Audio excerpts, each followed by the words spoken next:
Welcome back to First Things First. Eric Mangini is back with us. He went Good to see you, Coach. Worked out. Double handshake. Yeah, of course. Must be Super Bowl week. We missed you last week, so I got to.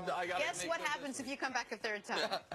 Don't be surprised if he keeps touching you. All right, let's talk relationships, Coach. In the wake of a big quarterback move. What? You know the expression. You know it. Go or get off the pot. Well, the Washington Redskins finally got off the pot after years of marginal interest in Kirk Cousins refusing to sign him to a long-term deal. They finally are reportedly letting him walk. The Kansas City Chiefs, fresh off their first-round playoff boot, are trading Alex Smith to Washington. Start with you, CC. What do you think? Was this a good move for Washington? It's going to be hard to judge, is it a good move just right off the bat? Like Alex Smith, like what are you getting compared to Kirk Cousins? Right. Kirk Cousins is from a numbers standpoint. Like we're comparing the numbers. Alex Smith, man, he would have to really play some great football to duplicate what Kirk's done in the last 3 years. So Washington has established, and I always have respect to this, the coach wants a certain quarterback. He's decided that Kirk Cousins, that's why they franchised him, wasn't the long-term answer.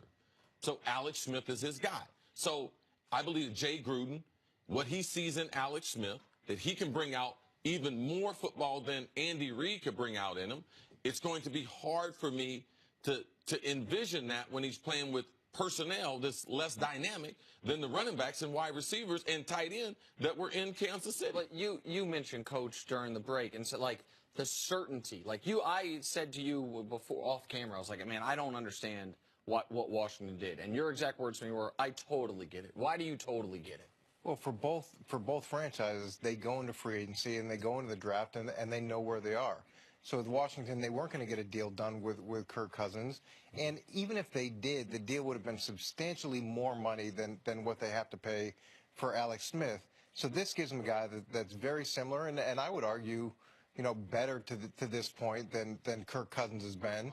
And they know what it's going to cost. And they can plan now accordingly going into the next two phases. For Kansas City, they get a third-round draft pick. They get a young corner. They free up $17 million as an organization. They know where they're headed as well. So that's why I think this works for everybody involved, and also the quarterbacks. Alex knows where he's going to be. Kirk knows he's going to hit the open market. I think it works for everybody. I want to follow up one thing on Washington's side.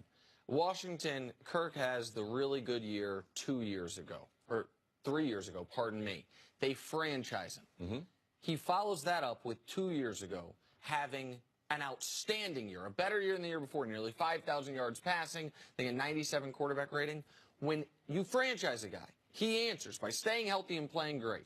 If you're not going to sign him to a long-term deal then, don't you know he's not going to be your guy? Like, my question is about the second straight franchise tag and then end up not only not getting anything for Kirk Cousins, but having to end up give up things for a quarterback very similar to him.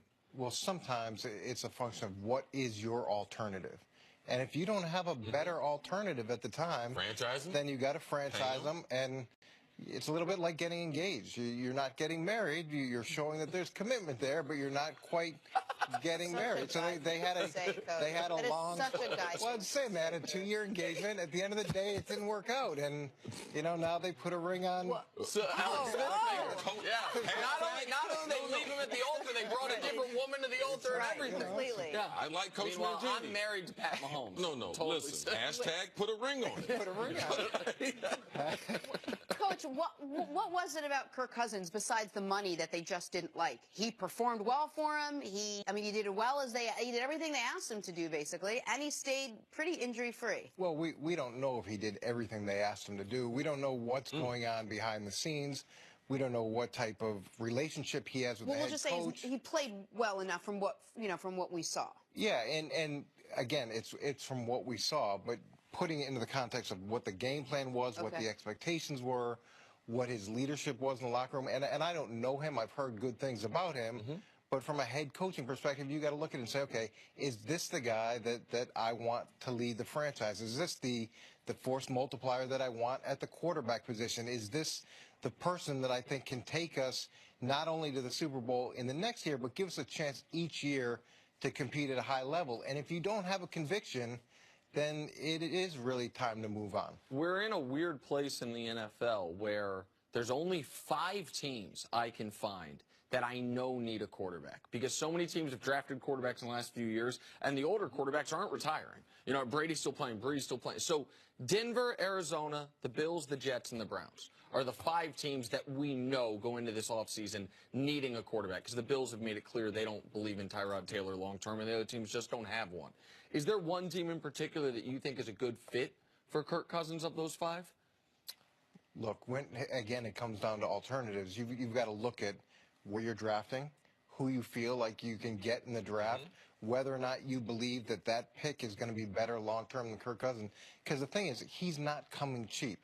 So you're going to have to pay a lot of money to get him there. And multiple years. Multiple years. So it is a gigantic commitment. And whenever you start paying quarterbacks $25, $30 million, whatever it's going to be, it gives you less ammunition to go and improve the rest of the team. So if you're a club like Cleveland, you feel with that number 1 pick, or what do they have, the 4 as well? Number 1 and 4. 1 and 4, you can get a guy that can be your franchise quarterback.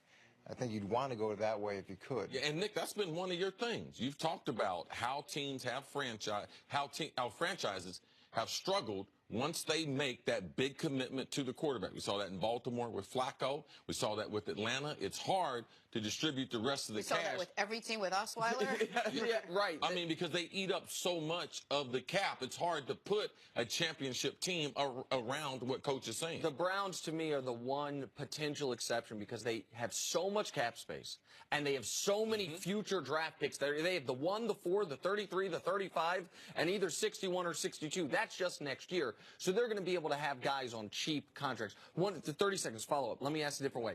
Those 5 teams, they all offer Kirk the exact same deal, whatever the money is. Denver, Arizona, Bills, Jets, Cleveland. If you're counseling and the money's the same everywhere, where do you think would be the best place for him as a player?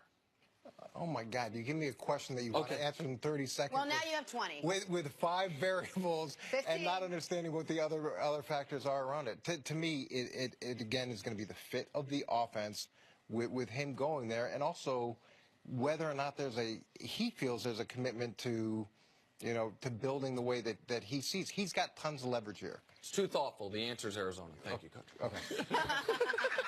Someone just why don't you slide me one of those 8,000 pieces of paper and write in big letters, Arizona.